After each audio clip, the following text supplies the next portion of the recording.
हाँ जी, अपने इतिहास में एक कहावत है कि कोड़ी कोड़ी जोड़ के परी दरी में आठ और सूरजमल ने इकट्ठो करो जवार ने दियो बांट। तो इस कहावत का अर्थ क्या है, मतलब क्या है? देखो मैं आपको एक कहानी सुनाता हूं related to Bharatpur and Kumer. होता यूं है कि पर्सिया से दिल्ली आता था इत्र, तो जो इत्र आता था, सेंट आता था, वो जाता था दिल्ली। तो पर्सिया से जो इत्र बेचने वाला है वो दिल्ली जब जाता था तो रास्ते में कुमेर से होके वो एक बार निकल रहा था। तो कुमेर की जनता ने उनसे पूछा कि भाई इस शीशी में क्या है? तो उन्होंने कहा साहब इसके अंदर इत्र है, इत्र है, सेंट है। उसने कहा कि कहाँ जा रहे हो इसको बेचने? उन्होंने कहा दिल्ली। भारत के अंदर भला इतनी हिम्मत किसमें है कि इत्र को कोई खरीद ले? उन्होंने कहा कि नहीं, आप गलत कह रहे हैं, ऐसी बात आप नहीं कर सकते। हमारे भरतपुर के अंदर बहुत सारे लोग हैं जो आपका सेंट खरीद सकते हैं। पर्सिया के बेचने वाले ने कहा नहीं, बहुत महंगा है। उन्होंने कहा कितना महंगा है? उसने कहा भाई इतनी छोटी जो बोतल है ना, ये 12,000 रुपये की है। उन्होंने कहा 12,000 रुपये? तो उन्होंने कहा ऐसा करो तुम भरतपुर जाओ और भरतपुर में आपकी सेंट की एक शीशी नहीं सारी शीशी बिक जाएंगी। उन्होंने कहा कोई बात नहीं, मैं दिल्ली नहीं जाऊंगा, मैं भरतपुर चला जाऊंगा। तो वो आदमी इत्र बेचने के लिए कुमेर से आता है भरतपुर। जब वो भरतपुर आया तो भरतपुर आने के बाद उसको दरबार में आया, दरबारी ने पूछा कि किससे मिलना है? उसने कहा महाराज से मिलना है। उन्होंने कहा महाराज से मिलना है, क्या काम है? उसने कहा मैं बहुत दूर से आया हूँ, दूसरे देश से आया हूँ और मुझे महाराज से मिलना है, उन्हीं से काम है। उन्होंने कहा मिलवाई देते हैं तुमको भैया। उनको भेजा गया महाराज सूरजमल के पास। जब सूरजमल के पास गया तो उन्होंने कहा बताइए क्या फरियाद है आपकी? उनका साहब फरियाद नहीं है मेरी, मेरा व्यापार है इत्र का, मुझे इत्र बेचना है, सेंट बेचना है, सेंट बेचना है। उन्होंने कहा था कि बताइए सेंट कैसा है तुम्हारा?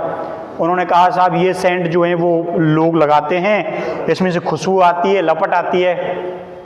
तब सूरजमल कहते हैं कि ये सेंट वाला मैं कहाँ खरीदूंगा, मेरी तो काफ़ी उम्र है और हम अच्छे भी नहीं लगते, हम लोग समाज में बैठते हैं, लोगों के साथ बैठते हैं, तो सेंट वेंट जो है वो हम नहीं लगाते, सेंट नहीं लगाते।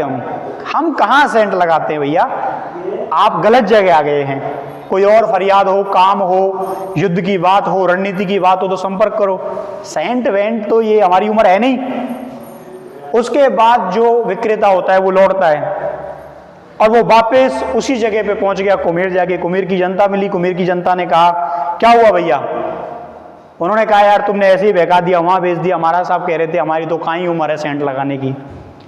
उन्होंने कहा ऐसा करो, उनका एक बेटा है जो डीग में रहता है, उसका नाम है जवार सिंह, आप वहां जाइए, वो तुम्हारी सेंट जरूर खरीदेंगे। उन्होंने कहा अब तक तो मैं मथुरा पार कर गया होता, तुमने पहले भरतपुर भेज दिया, भरतपुर से कह रहे हो डीग चले जाओ। उन्होंने कहा कि एक बार जाओ तो सही, वो जवान है, वो सेंट लगाएंगे तुम्हारा। उसने कहा ठीक है। वो विक्रेता जो होता है सेंट का व्यापारी, वो कुमेर से जाता है डीग। जब वो डीग पहुंचा तो जाते ही मुलाकात हो गई। डीग में रहते थे उस समय जवार सिंह। डीग में जाके मुलाकात हुई। डीग में पूछा हाँ भाई बताइए। उन्होंने कहा साहब हम गए थे पहले भरतपुर, भरतपुर में हमारा सेंट बिका नहीं, आपके पिताश्री ने कहा हमारी कहाँ उम्र है सेंट लगाने की, आप अपना सेंट कहीं और बेचिए। कुमेर की जनता ने कहा कि आप डीग जाइए, डीग में आपका सेंट बिक जाएगा। तो हम आपके पास आ गए। जवार सिंह ने कहा भाई लाइए, आपका सेंट कहाँ है? उन्होंने कहा साहब ये लो। उन्होंने उसको सूंघा और कहा कि एक शीशी की कीमत क्या है? उन्होंने कहा साहब मैं एक शीशी की कीमत 12,000 रुपये लेता हूँ, मेरे पास ऐसी 10 शीशियाँ हैं जो कि मैं दिल्ली के मुगल बादशाहों को लेके जा रहा हूँ, वही लगाते हैं, और मैं 15 साल से पर्सिया से आता हूँ दिल्ली सेंट बेचने। उन्होंने कहा मुगलों के लिए जा रही हैं? उन्होंने कहा हाँ, मुगलों के राजकुमार, मुगल बादशाह, इनके लिए जा रही हैं। उन्होंने कहा वैसे तो मैं नहीं खरीदता क्योंकि हमारे यहाँ पे चलन नहीं है, ऐसा नहीं है कि हम खरीद नहीं सकते, मैं नहीं खरीदता, लेकिन तुम्हारा सेंट मुगलों के लिए जा रहा है इसलिए अब मैं इसे खरीद लूंगा। और उन्होंने 10 की 10 जो शीशियां थी वो खरीद ली। खरीदने के बाद कहा कि भाई ये जो आपकी इत्र की शीशियां हैं इन्हें जाके हमारे घोड़ों को लगा दो। जो डीग में बंधे हुए थे। व्यापारी चौंका कि डीग के अंदर जो अस्तबल है उसको मेरा सेंट लगाया जा रहा है, जिसे मैं मुगल बादशाहों को लगाता। उसने पूछा कि क्षमा करें महाराज, पर यह बताइए इतना महंगा इत्र आप घोड़ों को लगा रहे हैं। तब जवाहर सिंह कहते हैं कि आपके इत्र से घोड़े के पसीने की बू आ रही है।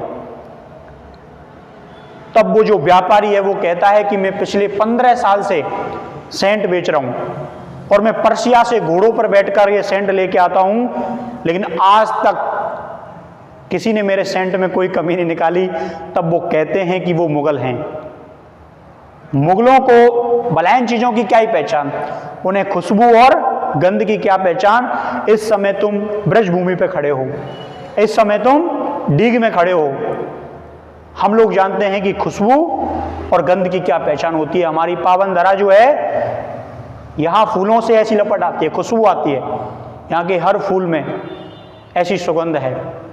तुम्हारा सेंट तो किसी काम का, लेकिन फिर भी हमने ये खरीद लिया। तब व्यापारी कहता है कि ऐसा करो, आप अपने 10 इत्र की शीशियों के पैसे वापस ले लो। तब कहते नहीं, ये तुम रखो, ये तुम्हारा मेहनताना है। उसके बाद से जो इत्र आता था पर्सिया से दिल्ली जाने के लिए, वो इत्र उसके बाद छोटी चांदी की शीशियों में आने लगा। तभी से चलन है कि जब इत्र की शीशियां आती हैं तो वो बख्तरबंद शीशे की डिब्बियों में आती हैं, जिनके ऊपर चांदी की परत चढ़ाई जाती है ताकि उनमें घोड़े की लपट ना हो। तो ये एक छोटा सा किस्सा हमारे कुमेर, डीग और भरतपुर तीनों के तीनों डिस्ट्रिक्टों से जुड़ा हुआ है, जो महाराजा सूरजमल और जवाहर सिंह के संदर्भ में है। और कुमेर की जनता ने जो बात कही थी कि तुम्हारा इत्र भरतपुर से बाहर नहीं जाएगा, तुम एक बार जाओ तो सही। जब वो आदमी सही आदमी के डिंग पहुंचा तो वो इत्र घोड़ों को लगा दिया गया। वो इसलिए नहीं लगाया क्योंकि वो मुगलों के लिए आया था।